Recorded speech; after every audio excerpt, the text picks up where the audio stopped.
So yan yung supposedly na kasama sa team ng pumatay. Pumunta siya doon sa area na kung saan pinatay si Mayor. Diyan tumayo si Mayor Cesar Perez sa area yan. At umiikot siya sa munisipyo. Paikot-ikot siya mula alas 10 ng umaga hanggang sa pinatay si Mayor Cesar Perez. Yan ang taong hindi nakita ng ating mga kapulisan. Yan ang CCTV na hindi nila nakita. Hindi piniresenta sa korte. And why this was not presented. Itong ban na to na ginamit nilang AC 4033, nirambol lamang nila yung plaka na ginamit kay Halili. Diyan sila nagtago. 6:12 hanggang 8:30. Ayan, dyan. Andito ang munisipyo sa kanan. Andyan yung gunman, ang location, at dyan nila tinira yang si Mayor. Nakita niyo yung pader sa may likod? Doon nakaporma yung FB. Doon nakaporma yung killer.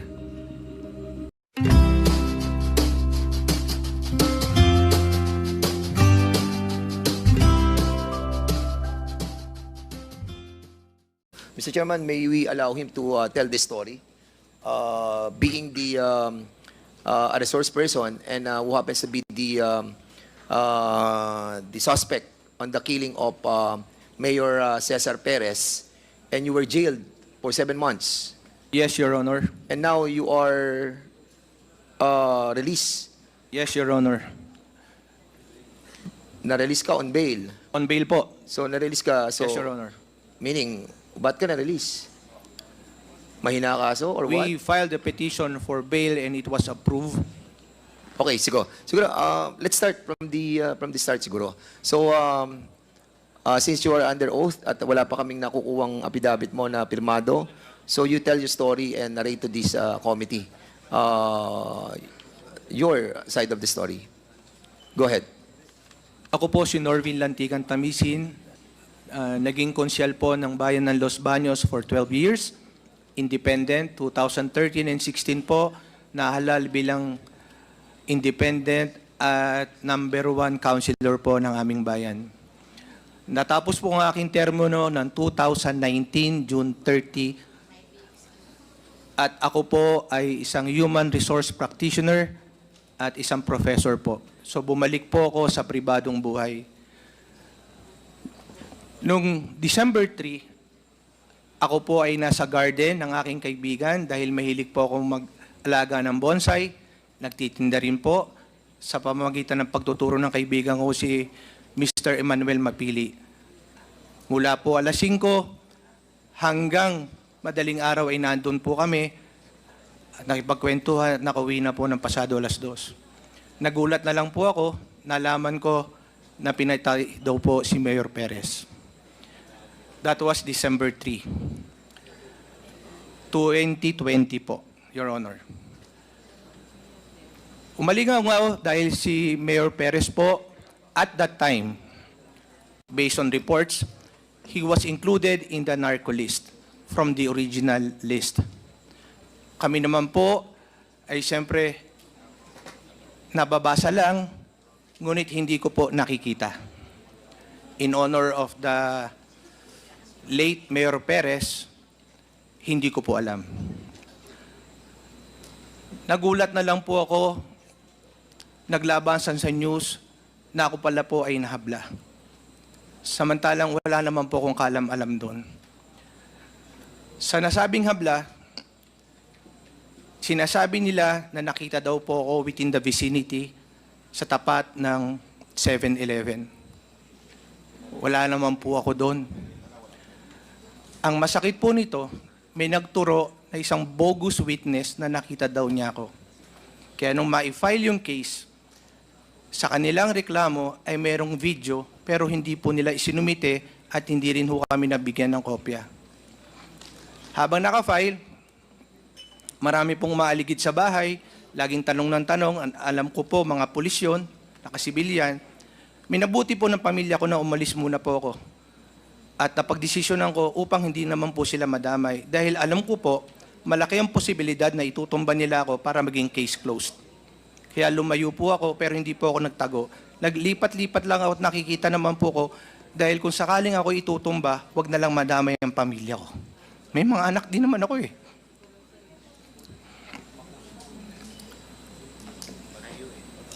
Nagulat ako, nahuli nila ako sa Baguio, pero hindi po ako nagtago. Dahil naglalakad lang po ako. Kung ako po ay magtatago, pupunta po ako ng ibang bansa. At magpapakalayo-layo ako, pero talagang haharapin namin. Gusto lang namin malaman kung saan at kailan ko magagawa ng parang ipaglaban ng sarili ko. Nung ako po'y nahuli, naghihiring na nailabas yung video na kumakalat ho sa mga Facebook, sa mga messengers. Nagulat kami. Wala naman ako sa video. Kung nailabas lang po yun ng mga pulis na siyang gumawa ang Task Force Perez, ang PNP Los Baños at that time, kung nilabas lang nila, hindi sana kami makakasuhan. Ang sinasabi nila, wala daw video na pwedeng pagkakilanlan ng salarin. Pero kung makikita mo, meron po. Meron. Sinama nila si Ginoong Glenn Arrieta na LCR head na galing ng civil service. I don't know the person personally. Sinasabi nila pinapaling daw ang video, kaya walang makita. Pero bakit meron?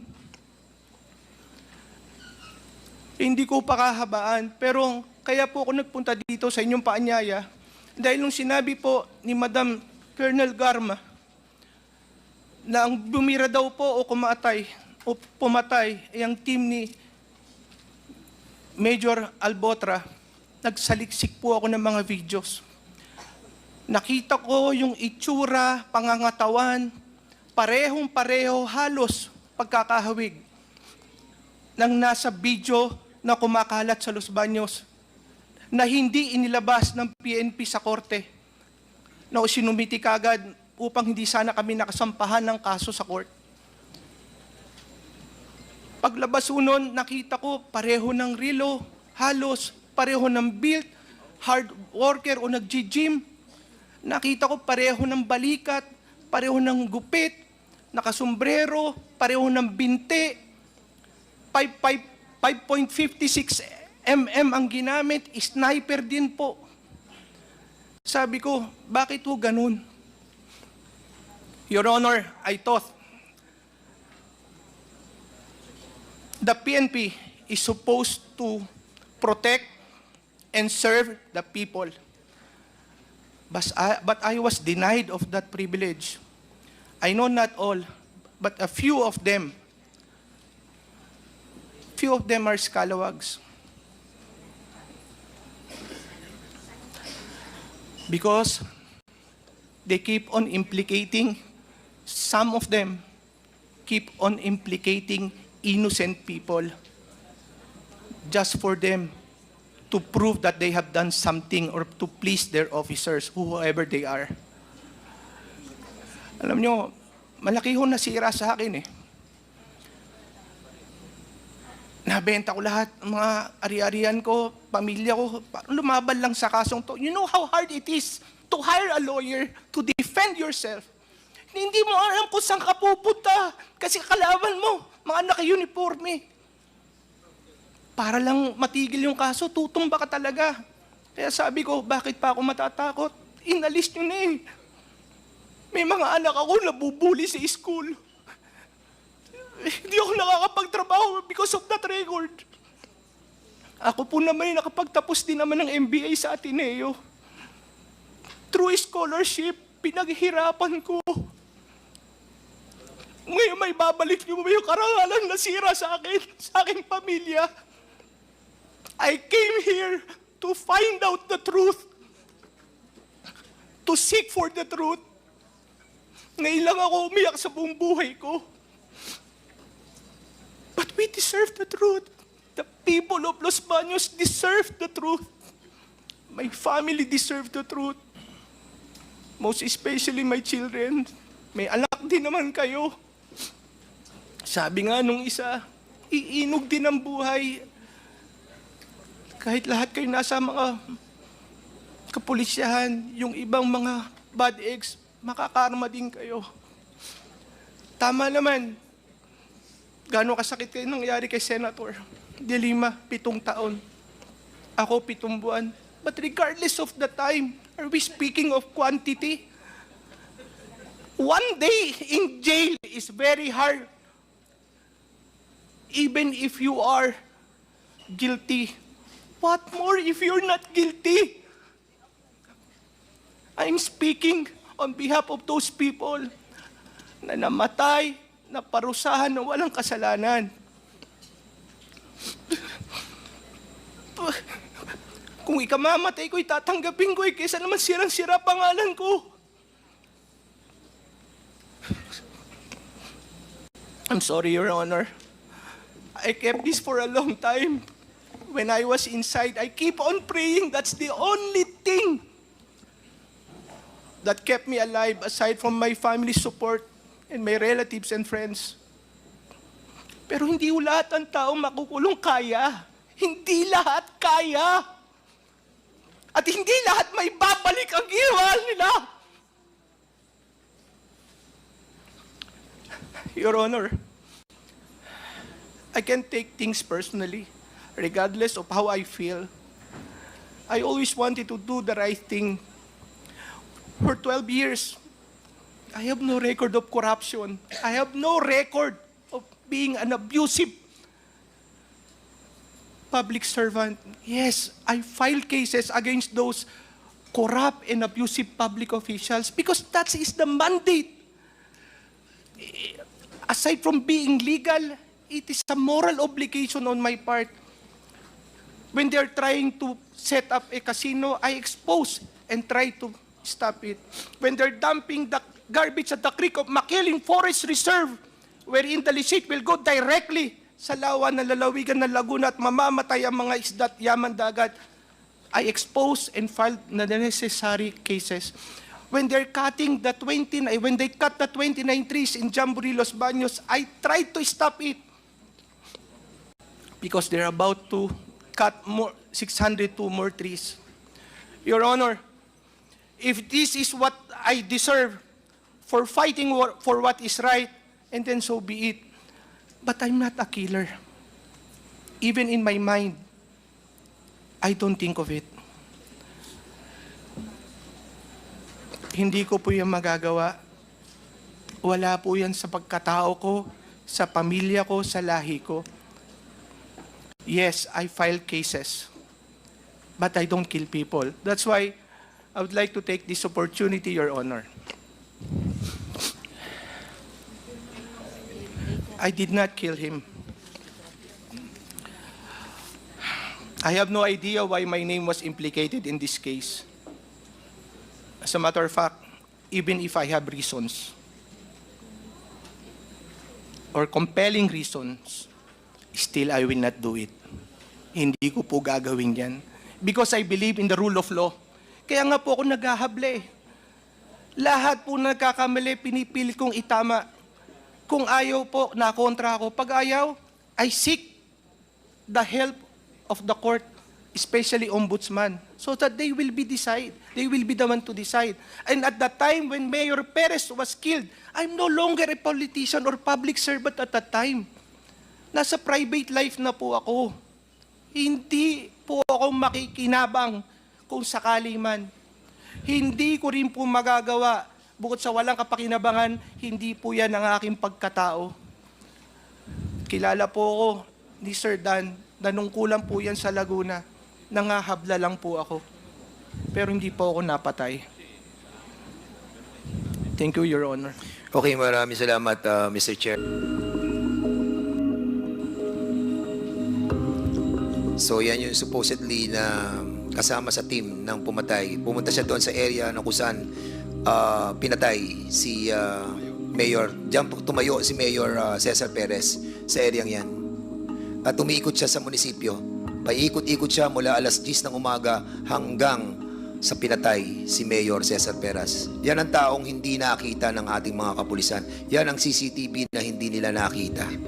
Hindi piniresenta sa korte. And why this was not presented. Itong ban na to, na ginamit nilang AC 4033, nirambol lamang nila yung plaka na ginamit kay Halili. Diyan sila nagtago.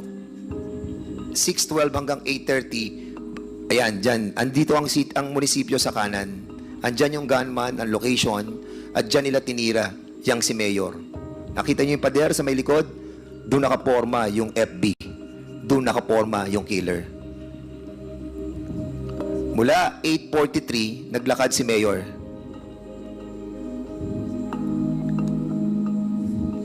Pumunta siya doon sa pinuntahan noong naka-blue na sapatos at yung malaki ang katawan at makinis ang kanyang buhok. Ayan ang mayor namin, si Cesar Perez. Dumiretso siya doon, bumalik siya dahil may tumawag sa kanya. Most likely, ang tumawag sa kanya ay grupo din nila.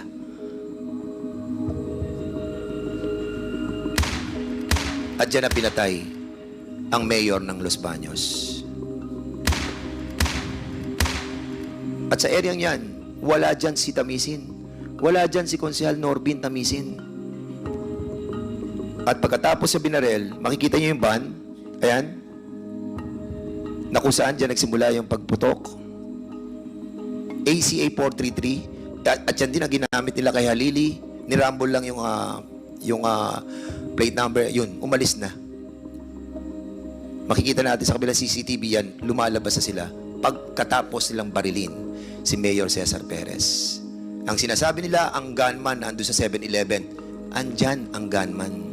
Mula alas 10 ng umaga hanggang 8:45, umalis na sila ng Los Baños papunta doon sa Calamba.